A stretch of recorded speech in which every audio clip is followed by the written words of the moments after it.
세계에서 그 자유시장주의가 최고인 나라, 국방력도 최고인 나라, 예, 미국입니다. 이 미국이 요즘 2차 대전 이후 본 적이 없을 정도의 그 어마어마한 보조금을 쓰는 그런 산업이 있습니다. 예측하셨지만 반도체 산업입니다.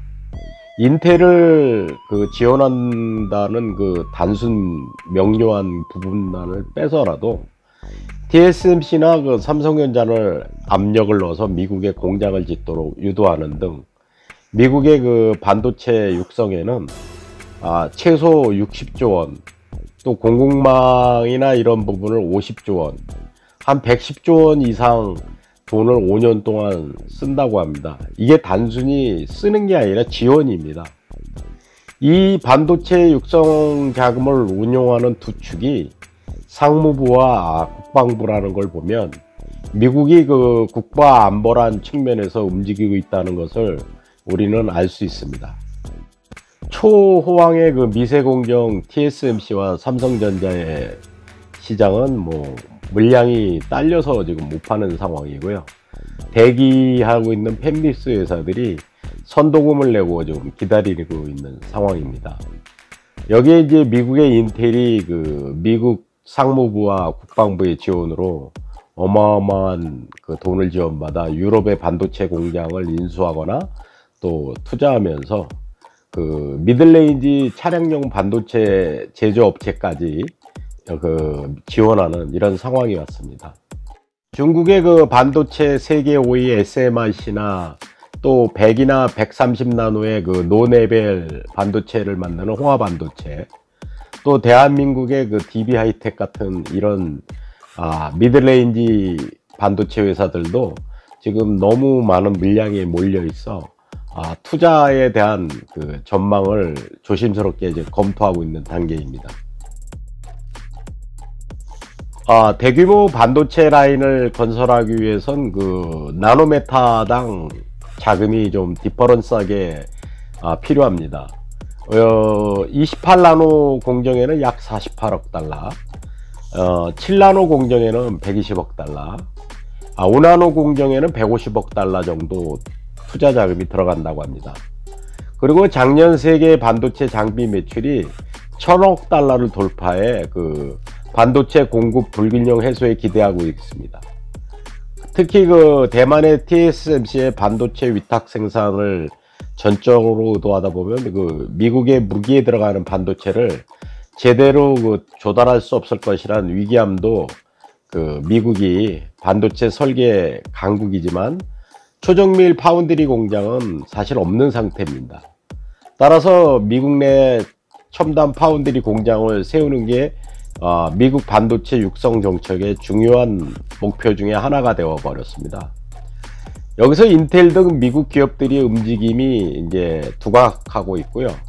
미국의 반도체 산업 육성은 결국 파운드리를 넘어서 메모리 반도체까지 확대될 것이라는 게 기본 상황인 것 같습니다.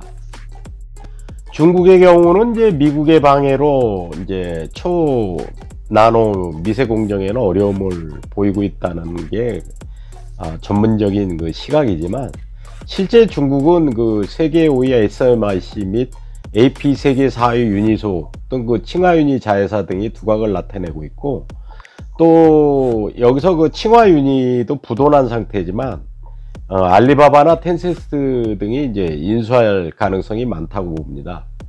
중국 정부는 또 중국 내 D램 제조사인 창신 메모리 테크놀로지 CXMT의 중국 내 반도체 수요 기업인 알리바바, 텐센트, 샤오미, TCL 등 내수 회사를 투자자로 연결해 적극적인 투자 및 필요에 의한 주문을 하고 있다는 사실입니다. 중국은 최소한 2025년까지 내수를 충족시킨다는 목표로 움직이고 있다고 봐야 되겠습니다. 여기서 중국이 1차 반도체 굵기 투자 자금을 대부분 팹 공장을 짓는 데 썼습니다. 주로 플로어 등을 만들어 놓는 이런 상황이라 언제든지 장비가 입고가 되면 생산으로 할 수 있는 그런 상황이라고 합니다. 중국이 그 작년, 재작년 세계 반도체 시장 그 수입 1위 자리를 지켰습니다. 여기서 한국은 중국에 이어 2위고요. 한국에서는 2020년보다 그 55% 늘어난 250억 달러를 샀고요. 대만이 이제 3위. 그 다음에 유럽과 북미가 이제 좀 적은 양의 그 반도체 장비를 구매한 상황을 보게 되면 결국엔 반도체 장비를 많이 산 회사들이 어떤 그 미세 공정은 힘들더라도 28나노에서 110나노, 150나노의 그 자동차 반도체 및 그 일반 그 IT 장비의 그 반도체 등은 충분히 생산할 수 있다라는 게 전체적인 관점입니다. 또 이제 반도체 공급 부족은 사실 장비나 어떤 생산의 문제도 있지만요. 반도체 그 고급 소재 웨이퍼 생산 업체인 글로벌 1, 2위가 그 일본 업체인데요. 일본 기업들이 그 보수적인 웨이퍼 설비 투자로 인해 반도체 공급 부족은 내년 하반기까지 이어질 수 있다고 봅니다. 글로벌 반도체 패권 전쟁 와중에 그 삼성전자의 지위가 흔들릴 거라고 예측하는 사람들도 있습니다. 첨단 파운드리 시장의 경우에 1위는 대만의 TSMC, 2위는 삼성전자로 공고해졌습니다. 그런데 인텔 등이 그 미국 정부의 지원을 바탕으로 그 첨단 파운드리 시장에 미국만이 아니라 유럽에 또 공장을 짓는 바람에 좀 주의해야 되지 않나 이런 환경입니다. 이런 상황에 그 삼성은 그 갤럭시의 GOS 사태나 또 엑시노스 2200의 그 매출이 5위권 밖으로 밀려나면서 문제가 있는 것이 아니냐 하지만 사실 삼성전자의 현재는 그 밀려드는 그 주문으로 초호황을 누리고 있다고 합니다. 반도체 수요는 여전히 넘칠 정도로 많은데 생산량은 그 제한적이기 때문입니다. 이 생산 배정과 관련해 그 파운드리 입김도 세지고 있고요. 이 탓에 그 일부 그 팹리스 그 반도체 회사들이 물량을 먼저 받으려고 선불을 지급할 정도로 경쟁이 치열하다고 합니다. 여기서 그 인텔의 그 파운드리 등장은 그 삼성전자의 전략이 좀 수정되어야 될 부분도 있는 것 같습니다. 사실 TSMC와 비슷하게 가면서 TSMC를 따라잡아야 되는 상황에 인텔이 추격하기 때문에 이 격차를 또 유지해야 되는 숙제를 안고 있고요. 또 세계 1위를 꿈꾸려면 최강의 인자와 그 최고의 장비를 적절하게 구매하고 또 후공정 라인을 강하게 또 두텁게 해서 팹리스 그 회사의 환심을 사는 전략이 필요해 보입니다. 특히 그 반도체 제조의 마무리 단계인 후공정 기술에서 대만 생태계에 크게 뒤지는 우리 입장에서 보면 순간적인 실수로 입지를 뺏길 수 있는 그 리스크가 발생할 수 있습니다. 삼성전자 파운드리 그 부분에서도 지금 후공정 부분을 엄청 투자하고 있다고 들립니다. 저는 뭐 투자를 권하는 사람이 아닙니다만은 그 투자에 대해서 본다면 반도체 장비 업체에 주목해야 되지 않나 싶습니다.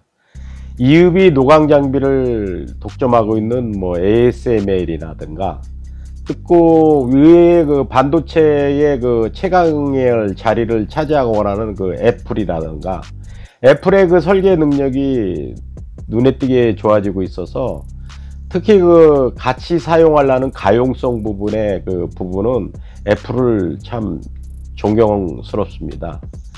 특히 그 미국의 반도체 업체 엔비디아 또 대한민국의 삼성전자, 하이닉스 그 외에 4위권의 뭐 이하의 그 UMC나 5위의 SMIC 그리고 대한민국 DB하이텍 이런 회사들의 그 반도체 장비 업체들과의 접촉 여부는 향후 반도체 시장이 어디로 갈지 분수령이 될 것 같습니다.